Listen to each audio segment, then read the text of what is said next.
Get me a goddamn drink, Blackie, and hurry it up. The words didn't just cut through the polite murmur of the celestial gala. They ripped the air open, a jagged, ugly tear in a tapestry of silk and champagne. They were crude, sloppy, and aimed like a dart straight at the woman in the simple midnight blue gown. A wave of snickering followed, thin and sharp, bouncing off the cavernous, starlit ceiling of the Starlight Plaza Hotel's grand ballroom. Aria Vance didn't even blink.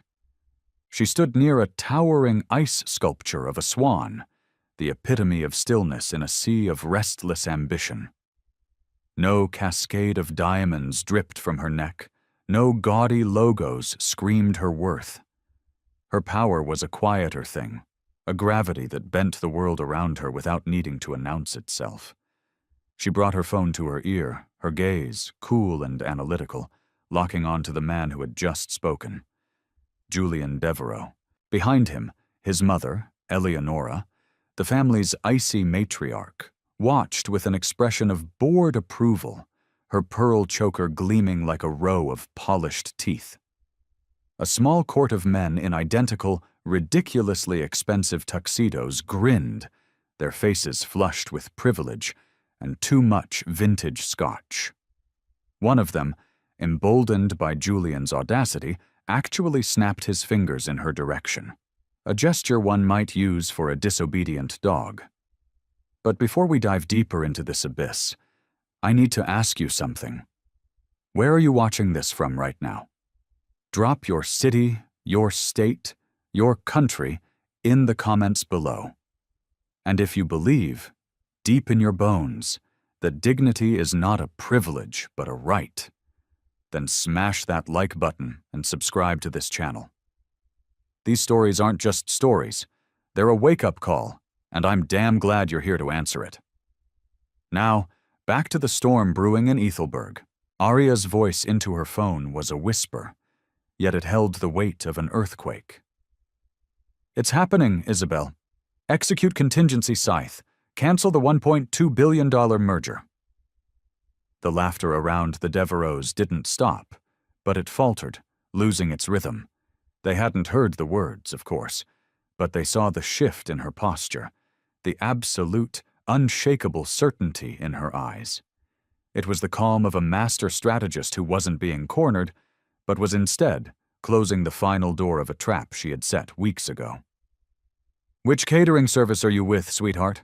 Julian called out, his voice slurring slightly as he lifted his glass. "If you're quick on your feet, we might just leave you a generous tip." His mother, Eleonora, leaned in, her voice dripping with condescending poison. "Darling, you seem confused. This area is for the investors, the real players. The help is supposed to stay by the service entrance." The ballroom's string quartet didn't miss a note, but the atmosphere curdled. 100 conversations paused. Eyes, sharp and hungry for drama, began to turn. Near the stage, a young reporter named Chloe Chang, her mind as sharp as the crease in her blazer, slid her phone from her clutch. She didn't raise it, obviously. Instead, she angled it just so, the lens of her camera catching the entire ugly spectacle over the rim of a crystal water goblet. The little red light was on. She was live. Aria's lips curved into something that wasn't quite a smile. It was a sliver of ice, a warning. She'd seen this pathetic display 1,000 times before. Entitlement masquerading as authority. At 28, fresh out of business school with a plan that would revolutionize the tech industry, she'd been physically escorted from a boardroom she was meant to be leading because a security guard decided, based on nothing but his own prejudice, that she couldn't possibly be the Mr. Vance on his list. At 34, while closing a multinational acquisition in Tokyo, the opposing counsel had mistaken her for her own translator for the first 20 minutes of the negotiation.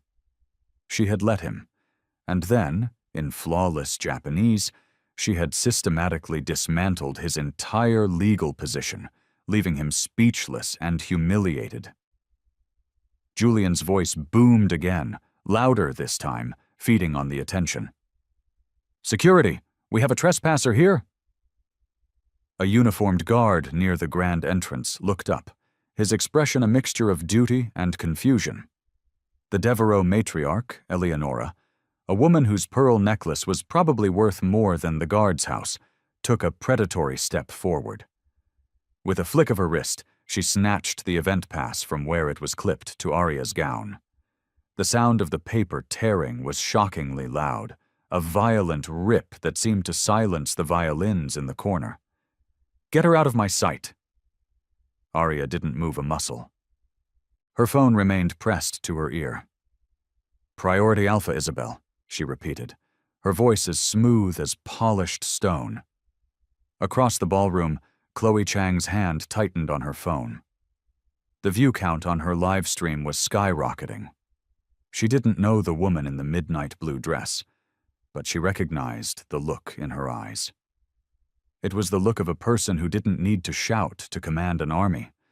The look of someone who, in the next few minutes, was about to burn the entire gilded room to the ground. The chandeliers, which had seemed so warm and inviting moments before, now cast a cold, forensic light on the scene, sharpening the edges of every cruel glance, every judgmental stare. The pack of tuxedoed hyenas around Julian hadn't moved, but their voices carried, thick with the arrogance of men who had never been told no. Which table hired you to pour drinks? Julian pressed, his voice a hammer looking for a nail. Eleonora added, her tone suggesting Arya was a particularly stubborn stain on her marble floor. You're holding up the flow of the evening. People are waiting to be served. Arya's gaze was a physical force, holding them in place. She shifted her weight, a subtle, deliberate movement, one hand loose at her side, the other holding the phone to her ear like a scepter. Near the stage, Chloe Chang adjusted her angle, her camera lens now perfectly framed between two half-empty champagne flutes. The red dot was a promise. She wasn't just watching anymore. She was bearing witness. A young waiter, Leo, navigating the floor with a tray of appetizers, slowed his pace, his eyes darting between Arya and the cluster of overfed accusers. He didn't say a word, but a muscle in his jaw clenched. He was just a kid, probably working 2 jobs to get through college, but in that moment, he saw something no one else was admitting: a public execution. He kept moving, but his shoulders were a little straighter. Eleonora, sensing a wavering in the security guard's resolve, closed the distance. The heels of her designer pumps clicked against the floor like the counting of a clock. Sweetheart, this gala is for investors who are shaping the future of global commerce, people who actually matter. She flicked her gaze over to the security guard, a man in his 40s with tired eyes and a silver earpiece. Escort her out. Now. The guard hesitated. It was a tiny pause, a fractional beat, but Arya saw it, catalogued it, and understood it completely. At 34, she had watched a hotel concierge in Zurich pause just like that before informing her, with false regret, that the presidential suite she had booked and paid for 6 months in advance was suddenly unavailable. That pause was the space between protocol and prejudice, the moment where a person had to choose which master they served. Finally, the guard started his slow, cautious walk toward her. Ma'am, I'm going to have to see your credentials. They're gone, Arya said evenly, her voice carrying a note of clinical detachment. She nodded toward the shredded remains of her pass, clutched in Eleonora's perfectly manicured hand like a trophy scalp. Chloe Chang's eyebrows shot up. She subtly zoomed in, capturing the image of the matriarch holding the torn paper. This was gold. The comments on her live stream were exploding. Eleonora smirked, a cruel, triumphant twist of her lips. We can do this the easy way, or we can do this the hard way. Arya lowered the phone just an inch from her mouth, her voice now audible to those closest to her. You already chose the hard way. Then she brought it back to her ear. Isabel, move the capital. All of it. Reroute to Orion Dynamics. Don't wait for my signature. My word is the trigger. Go. A ripple of shock, quiet but potent, spread through the bystanders. A man in a tailored gray suit turned to his wife, his whisper just loud enough to be heard. Did she just say Orion Dynamics? His wife's eyes widened in understanding. Orion was the Devereaux' biggest, most hated rival. Julian scoffed, a desperate cracking sound. Is this some kind of stunt? You think we're going to fall for a pathetic bluff like that? Arya's gaze was unwavering. It's not a bluff, it's a transaction. Chloe Chang, now feeling the surge of journalistic adrenaline, took a step forward. Her voice was careful but clear and amplified by the microphone on her phone. For the record, she was invited. I saw her name on the primary investor list myself this afternoon. Arya Vance. The name hung in the air for a moment, unrecognized by the Devereaux, who only dealt in legacies, not in legends forged in the fires of modern disruption. Julian laughed, a sharp, ugly bark. You must have misread it. I didn't, Chloe replied, holding her phone a little higher, a silent declaration. And I'm not the only one who saw it. From somewhere behind the circle, another voice joined the fray. It was Leo, the young catering staffer, holding a tray of sparkling water like a shield. She's telling the truth. I saw the name when I was setting the main table. Vance, table 1. His words were quiet, but they landed with the force of a battering ram. Eleonora's perfectly constructed smirk faltered, just for a breath. A tiny crack appeared in her armor of absolute certainty. Arya saw it. Everyone saw it. The live stream saw it. She let the silence stretch, letting the weight of their mistake press down on them. Then she spoke into her phone again, her voice a death knell. Isabel, release the Phoenix Protocol. The security guard froze in his tracks. He had no idea what the Phoenix Protocol was, but he could feel in his gut that it was not going to end well for the people who had summoned him. The air in the ballroom was no longer just tense. It was heavy, charged, like the moments before a lightning strike. The music from the string quartet had faded into a distant, irrelevant memory, a soundtrack from another time, another world, that had existed only 15 minutes ago. Eleonora, desperate to regain control, stepped closer, her expensive perfume a sharp, chemical scent in the air. Her voice was louder now, a performance for the nearby tables. People like you always try to sneak into places where you don't belong. It's a tale as old as time. Julian, taking his cue from his mother, plucked a fresh event pass from his own pocket, someone else's, a guest he'd greeted at the door, and held it out with mocking pity. Here, maybe this one will help you with the little story you're trying to sell. Then, with a theatrical slowness, he tore it in two, letting the pieces flutter to the polished marble floor like toxic confetti. A collective gasp went through the room. Chloe Chang was already repositioning, circling like a shark to capture the blatant act of aggression.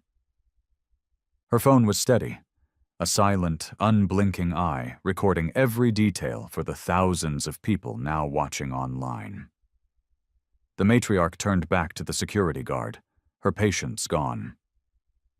She's stalling for attention. I order you to remove her. Now! The guard moved forward, his duty warring with his instinct. Arya held her ground, a solitary island against a tide of ignorance. On what grounds? Fraud, Julian answered instantly, the word snapping from his lips. She's impersonating someone of importance. She's attempting to fraudulently insert herself into a $1.2 billion transaction.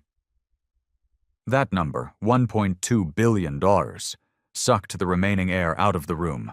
Several guests at nearby tables stopped their conversations entirely. One of them, a man in a deep navy suit, leaned toward his companion. That's the exact size of the Devereaux Meridian deal. Arya's lips tightened. Not with anger, but with chilling precision. She lowered her phone just enough for the entire room to hear her next word. Was. Eleonora's eyes narrowed. What did you say? Arya brought the phone back to her ear, ignoring the question. Confirm full capital withdrawal, Isabel.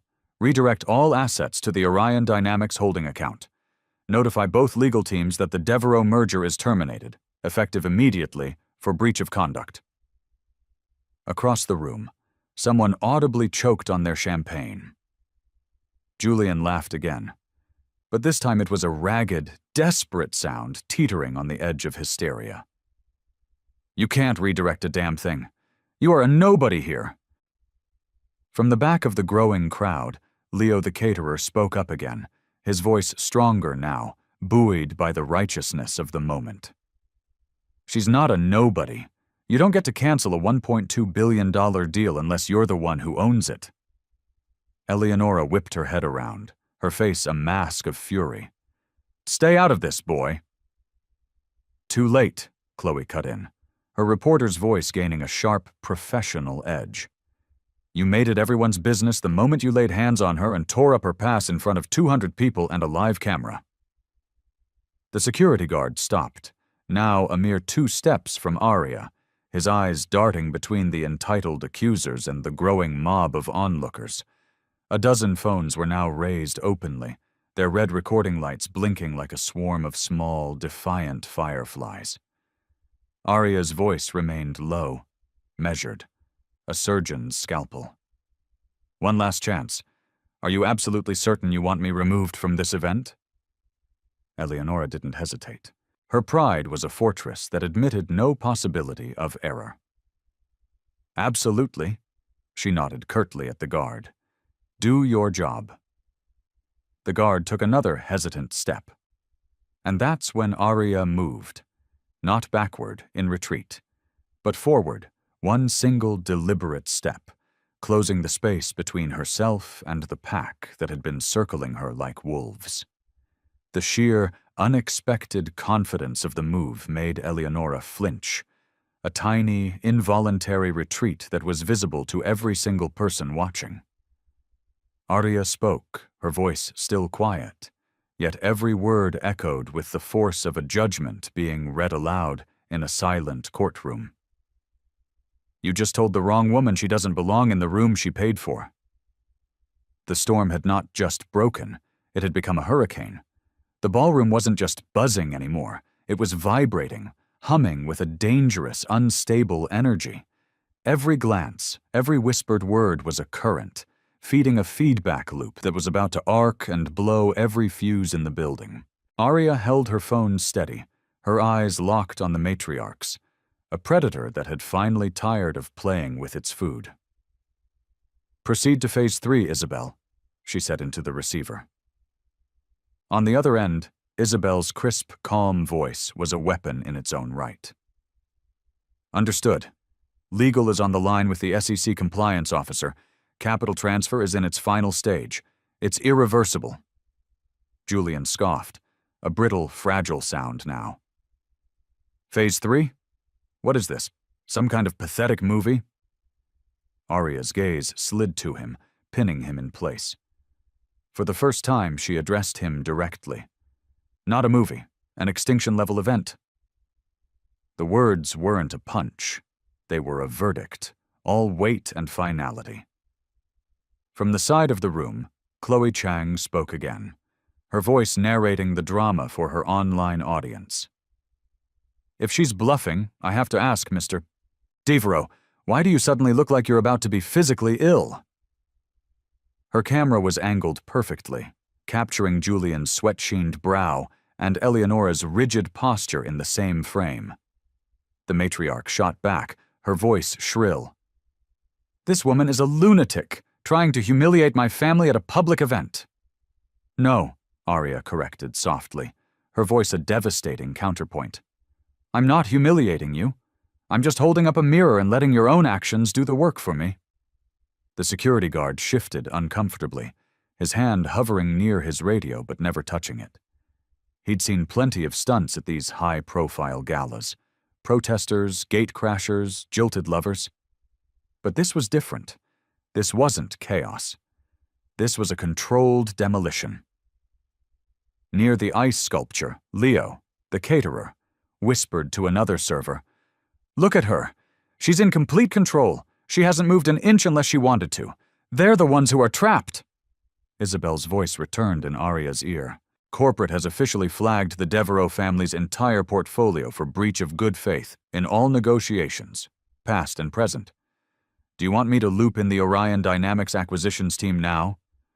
Arya's eyes swept the room, taking in the sea of phones, the widening eyes, the dawning horror on the faces of the Devereaux's allies. "Yes," she said. "Make it a conference call, and make it loud." Julian's laugh was a hollow, desperate rattle. "Even if you had that kind of power, no one, and I mean no one, cancels a billion-dollar deal in the middle of a party. That is not how the world works." "That is exactly how my world works," Arya stated, the words landing like blows. The matriarch stepped in again, her voice laced with the final, desperate card every bully plays. "Do you have any idea who you are speaking to?" "Yes," Arya replied, and this time a real, cold smile touched her lips. "The question is, Eleonora, do you?" That landed. It landed not just with the Devereaux, but with the entire ring of onlookers who were now rapidly piecing together the horrifying, glorious truth. Chloe Chang took a small, audible breath, her reporter's instincts screaming. "I think we're all about to find out."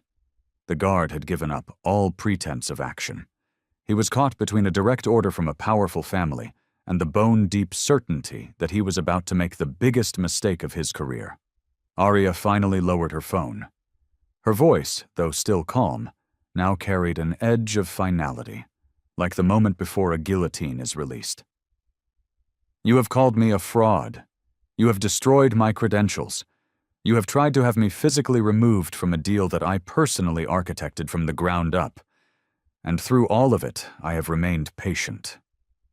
She took one more step forward, and the space between them felt impossibly small, tight, and suffocating. "Patience is now over." Isabel's voice came through the phone one last time, crisp and clear. "All parties have been notified. The press statement has been drafted and is ready for release on your command. You are clear to proceed, Arya." Arya looked at the matriarch, at her son, at the pearls glinting under the cold light of the chandelier. "Good," she said, her voice a whisper that carried across the entire silent room. "Let's end this." The ballroom held its breath. The reveal was coming, and the very air seemed to tilt toward her, as if the room itself was leaning in, desperate for a better view. Every phone, every eye followed her as she moved into the small, open space between herself and the crumbling dynasty of the Devereaux family. Her heels were steady, each click against the marble a tick of a clock counting down to their ruin. "You have spent the last 15 minutes, she began, her voice perfectly modulated to carry without a microphone, every syllable a precisely crafted weapon. "Treating me like I wandered in here by mistake. You've accused me of being a thief. You've summoned security. You've publicly destroyed my credentials in front of 200 of your peers and colleagues." Julian folded his arms across his chest, a pathetic attempt to project a confidence he no longer felt. The smirk was gone, replaced by a tight, defensive line. Eleonora's jaw was set like concrete, but her fingers were twisting the clasp of her clutch, a small, repetitive motion that betrayed her rising panic. "And the entire time," Arya continued, her gaze sweeping over them, then to the crowd, then back, "you never once had the basic decency to ask for my name?" She paused, letting that simple, damning fact settle into the silence. It was a silence filled with judgment, with dawning comprehension. Chloe Chang, her live stream now a viral phenomenon, caught the exact moment Arya's gaze sharpened from cool steel to molten fire. 100 phones shifted in unison, their red lights as steady as a firing squad taking aim. "My name," she said, her voice rising just enough to pierce the farthest corners of the cavernous ballroom, "is Aria Vance." The name finally landed, and with it came the explosion. "I am the CEO and founder of Vance Meridian. I am the architect of the very deal you were celebrating tonight. The $1.2 billion Devereaux acquisition that you've been bragging about for the last 6 months. I built it. I funded it. And 10 minutes ago, I gave it to your direct competitor." The words detonated in the silent room. Eleonora blinked rapidly, her lips parting as if to form a denial, but no sound came out. Julian's arms dropped to his sides, his face a mask of disbelief and horror. A wave of gasps, murmurs, and shocked laughter swelled from the outer ring of guests. One man near the back began to clap, a single sharp sound of approval, before others joined in, a scattered, then growing wave of applause. It was the sound of a tide turning in real time. You're lying," Julian stammered, the words weak and unconvincing. Aria simply tilted her head. "Check your phone." It was both a challenge and a sentence. He hesitated, his hands trembling slightly as he pulled the device from his pocket. His eyes flicked to the screen. The color drained from his face, leaving behind a pale, waxy sheen. Eleonora fumbled for her own phone, her manicured fingers shaking so badly she could barely unlock it. Around them, a chorus of pings and buzzes confirmed the news, as every guest received the same push notification simultaneously. Breaking: Vance Meridian terminates 1.2B Devereaux merger. Sources cite breach of conduct. Orion Dynamics confirmed as new partner. Chloe Chang's camera caught the precise moment Eleonora's rigid posture finally collapsed. The pearls on her neck seemed to tighten as her shoulders slumped in defeat. Julian turned away, trying to hide his face. But there was nowhere to go. Every lens, every eye was on him. "I didn't need to raise my voice," Aria said into the sudden, shocked quiet. "I didn't need to call the press. You did all the work for me. All I had to do was let the world see you for who you truly are." The security guard took a slow, deliberate step backward, away from her, as if recognizing the vast, uncrossable chasm between duty and disaster.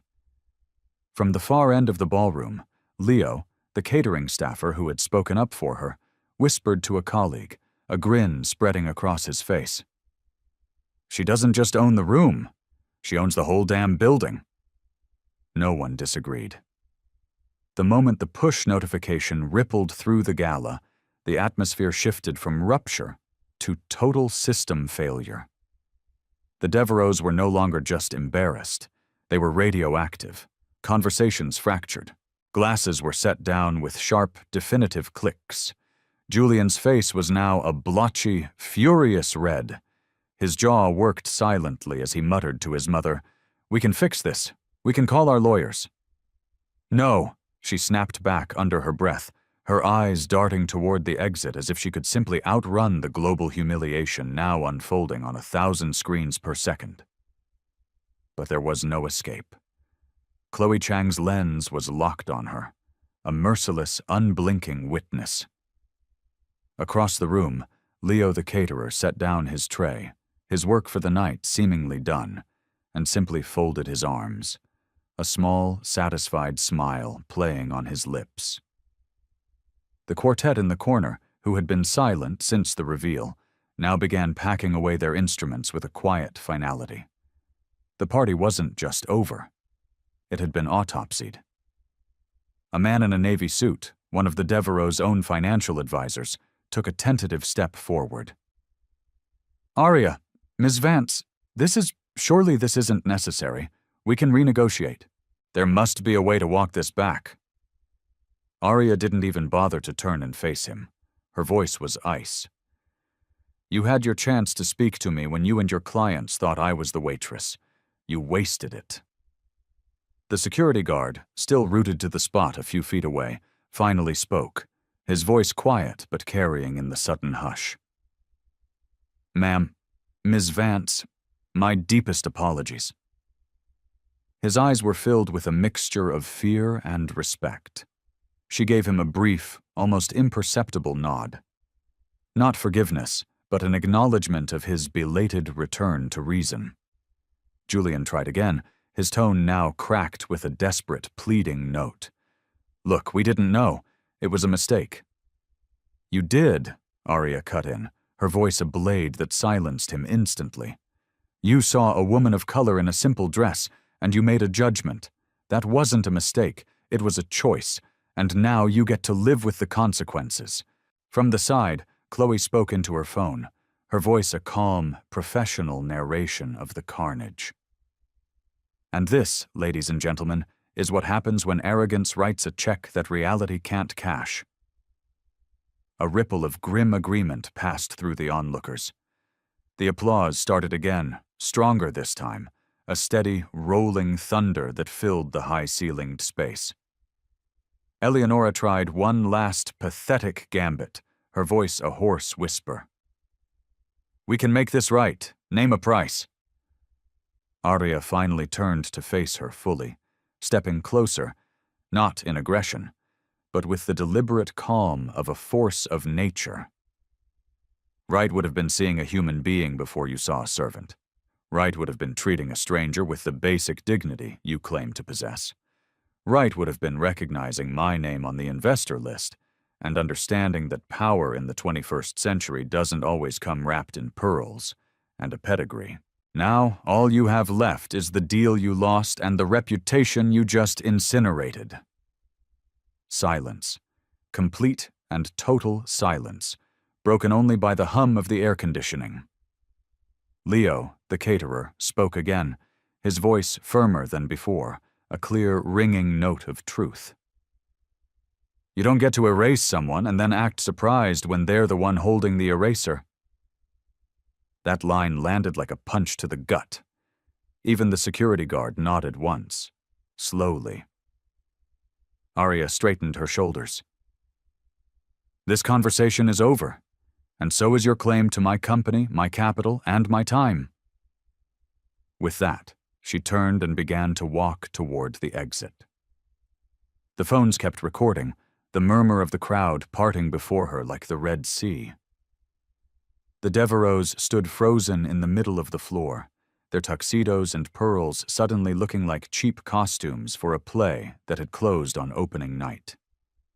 And for the first time all evening, Arya Vance was the only one in the room who didn't need to say another single word. The collapse was not a single event. It was a cascade. It started with a vibration. Julian's phone buzzed incessantly, a frantic tremor against his palm. He glanced down, and his face went ashen. 7 missed calls from the Devereaux board chairman. A second later, Eleonora's clutch began to ring, her jaunty ringtone sounding like a scream of pure panic. She stared at it, unable to answer.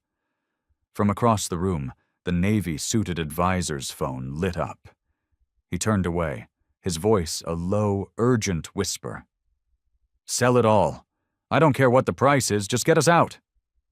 Damage control had begun, and it was already a catastrophic failure. Chloe Chang's camera tracked it all. The shifting allegiances, the frantic texts, the small telling signs of a dynasty imploding. She whispered into her mic for her viewers. This is what a corporate decapitation looks like in real time. Guests who had been fawning over the Devereaux just an hour earlier now actively avoided their gaze, turning their backs, their polite smiles vanishing as if they'd never existed. One couple, mid-conversation near the champagne tower, pivoted and joined the small, reverent crowd that was now forming around Arya, their body language a clear declaration of where their loyalty now lay. Eleonora grabbed Julian's arm, her composure shredded. "We need to get to the car," she hissed. "Not yet," he replied through gritted teeth. his eyes locked on Arya's retreating figure. But when he looked back at the room, he saw that half the investors were already on the phone with their brokers. The quartet was gone. The gala had ceased to exist. Leo, still standing his ground, leaned toward another server. "They're toxic assets now. No one wants to be seen shaking their hands." He was right. The Devereaux's inner circle had dissolved into a collection of scattered individuals, each person hunched over a phone, desperately trying to salvage their own portfolios from the wreckage. A woman in a sharp blazer, clearly a PR handler, rushed in from the hallway, her face tight with horror, holding a tablet. Julian took one look at the screen, a live feed of global news headlines, and let out a strangled curse. Across the ballroom, Arya's chief of staff, Isabel, had materialized at her side, speaking quietly with a group of high-profile guests, the executives from Orion Dynamics. Their posture was relaxed, triumphant. Papers were being signed on a tablet. Handshakes were exchanged. The message was unmistakable. "The king is dead. Long live the queen." Eleonora finally broke, her voice a sharp, ragged whisper. "She has destroyed us. In front of everyone we know." Julian didn't answer. He was staring at Chloe Chang, whose phone was still aimed directly at them, a spotlight they could not escape.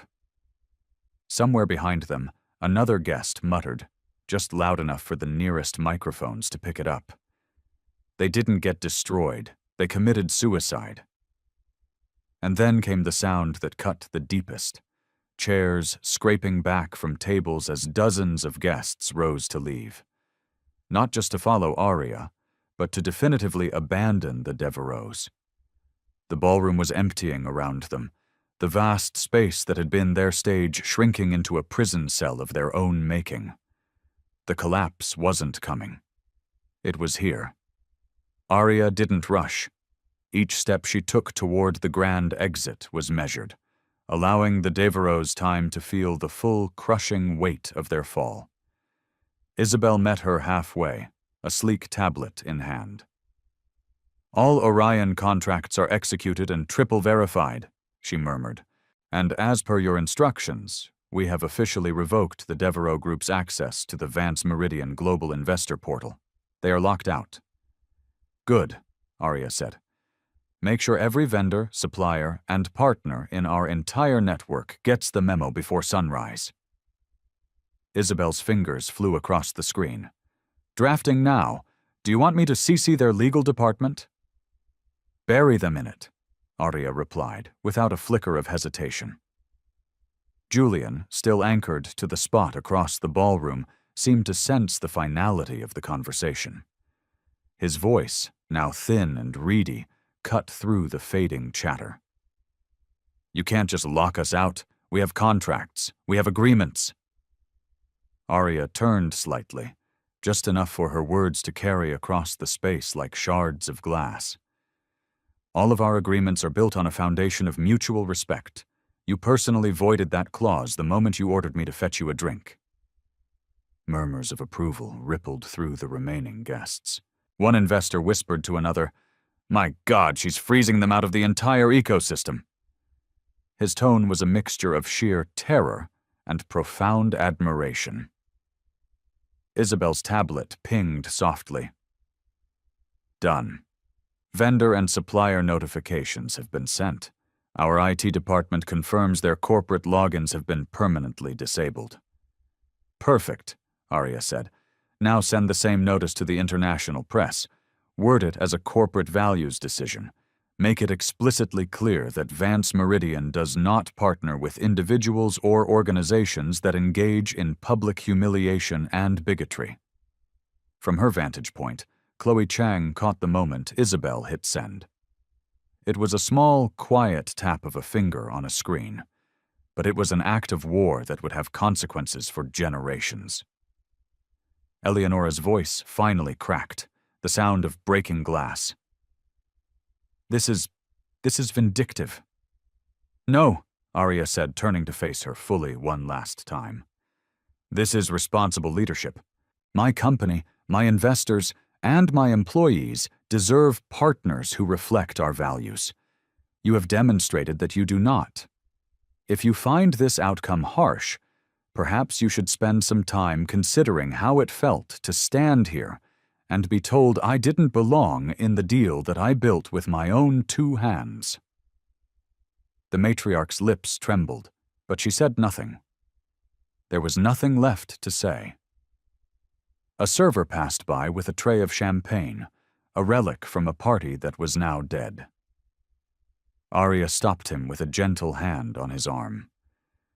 "I'll take one of those," she said, lifting the crystal flute with quiet finality. Then she looked at the server, who happened to be Leo. She smiled, a genuine, warm smile. "And please, send the entire rest of the tray to the Orion Dynamics table. Tell them congratulations are in order." Across the room, the Orion executives saw the gesture and raised their glasses in a silent, grateful acknowledgement. The symbolism was brutal and absolute.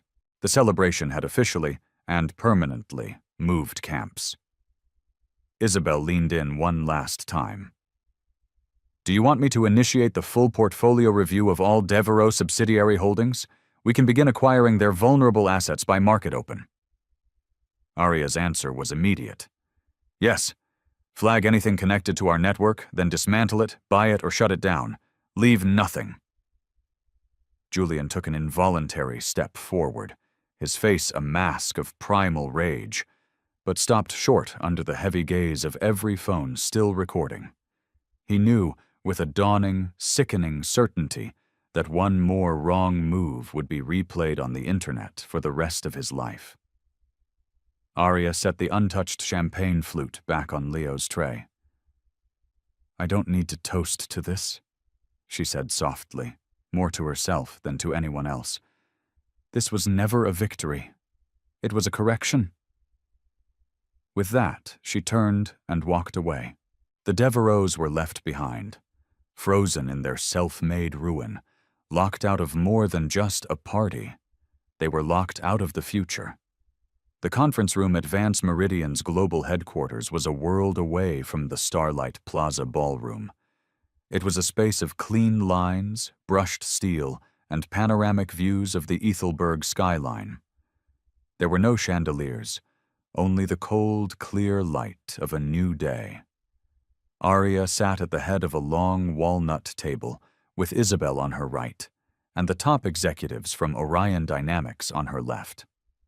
Across from them, a massive screen displayed the morning's market data in a sea of catastrophic red. Devereaux Group stock had opened with a 38% drop, triggering an automatic halt in trading. Jonathan Pierce, the silver-haired CEO of Orion, leaned back in his chair, a look of grudging wonder on his face. "You've already gutted their single biggest acquisition in a decade. What's next on the agenda?" Arya didn't hesitate. "We ensure they can't rebuild using someone else's capital. That means we don't just cut them off. We salt the earth." Isabel slid a tablet across the table. "This is a comprehensive list of every shared vendor, financial partner, and subcontractor between our networks and the Devereaux Group. As of 5 a.m. this morning, we have successfully offered exclusive, more lucrative contracts to over 80% of them. Devereaux isn't just losing supply lines, their entire infrastructure is defecting to us as we speak." Jonathan scanned the list, his eyebrows rising. "You're not just executing a clean break, you're performing a corporate vivisection." "I'm ensuring a permanent outcome," Arya corrected. "If they want to play in our market again, they will have to start from absolute zero. By the time they manage that, they will have neither the leverage nor the reputation to compete with a lemonade stand." A younger Orion executive tapped his screen. "The press sentiment is overwhelmingly in your favor. We can leverage this to frame our new partnership as the new industry-wide ethical standard. Zero tolerance for the kind of behavior the Devereaux displayed." "Do it," Arya commanded, "and make the message so loud and so clear that any firm even considering helping the Devereaux understands that associating with them is financial suicide." Isabel's phone buzzed. She glanced at the screen and allowed herself a small, rare smile. The European Investor Coalition just confirmed they are pulling an additional $250 million from all remaining Devereaux projects. Jonathan chuckled, shaking his head. In less than 12 hours, you've turned one of the oldest families in finance into a cautionary tale for business school textbooks. Aria's expression remained focused, analytical. Good. That's precisely what they chose to become. The room fell silent for a moment, the only sound the distant hum of the city. Then Aria added, "One more thing. I want our legal team to perform a hostile review of every pending trademark, patent, and licensing agreement in their pipeline. If it has any synergy with our portfolio, we buy it out from under them before they can secure it. If it doesn't, we tie it up in so much litigation that it becomes unusable for them." Jonathan's brow lifted. "That's aggressive." Aria met his gaze, her eyes like flint. "That's necessary." The plan was ruthless, surgical, and executed with the full, righteous force of the law. By the time the meeting concluded, the Devereaux Group's options had been narrowed to a single point: unconditional surrender. As the Orion team filed out, Jonathan paused at the door. "You know," he said, "most people would have been satisfied with just walking out of that ballroom with the moral victory." Aria stood, gathering her files, her movements economical and precise.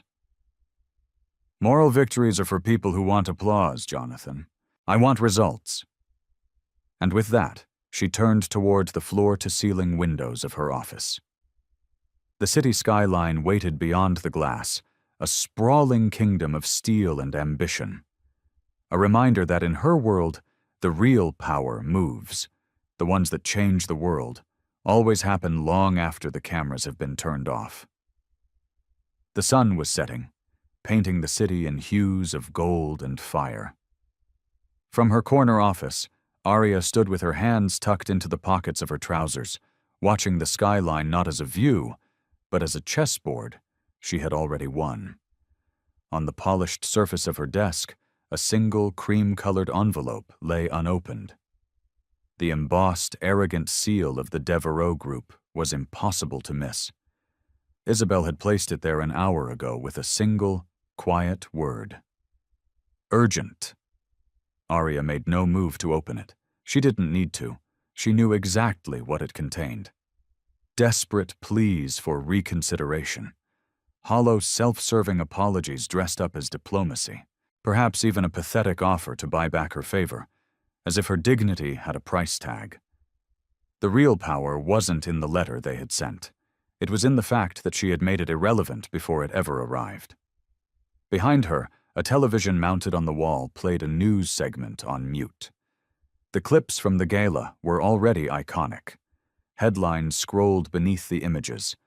Aria Vance sets new gold standard for corporate conduct. $1.2 billion deal collapse sparks industry-wide. Reckoning on ethics. The anchor's voice, even silenced, was crisp and authoritative. The message was clear. Humiliation, whether in the boardroom or the ballroom, now carried a price far steeper than anyone had ever imagined. Aria took a slow sip of tea, the steam rising like a whisper into the still air. Outside, the city moved on, relentless. Traffic flowed like blood through arteries. Lights flickered on in a million windows. Another day was folding into night, but for the Devereaux, time had effectively stopped. Her phone buzzed. It was a message from Jonathan Pierce. "Vendor lockout is at 95%. Trademark acquisition is underway. They will not recover from this for at least a generation." She typed back 2 words. As planned. For a long moment she simply stood there, watching the light fade, letting the profound quiet of the office fill the space around her. She thought of the torn event pass, of Julian's sneering face, of Eleonora's command to have her thrown out. And then she thought of the way the crowd had parted for her as she walked away. How the applause had grown, not because she had demanded it, but because people, in their hearts, recognize true strength when they see it. Okay, let's wrap this up. What you just witnessed wasn't just a story about revenge. It was a masterclass in power, principle, and the quiet art of letting people destroy themselves. What is the single biggest lesson you are taking away from Aria Vance's story? Share your thoughts and your wisdom in the comments below, because your perspective is what makes this community so powerful. Aria set her teacup down and finally picked up the Devereaux's envelope. She walked it over to the industrial-grade paper shredder in the corner of her office. Without breaking eye contact with the glittering skyline, she fed it into the machine. The blades whirred to life, and the arrogant seal split into 100 useless ribbons. Isabel stepped in just as the last shred of paper disappeared. The press is asking if you'll be giving a formal statement tomorrow. Aria shook her head. No need. The statement has already been made. Isabel then held out a tablet. On the screen was an email from Leo, the young caterer. It was short, heartfelt, and eloquent. Ms. Vance, thank you. Not just for what you did, but for showing someone like me what courage looks like. It's a lesson I'll never forget. Aria took the tablet. Her fingers typed a quick reply. Leo, courage is speaking up when it's easier to stay silent. You did that last night.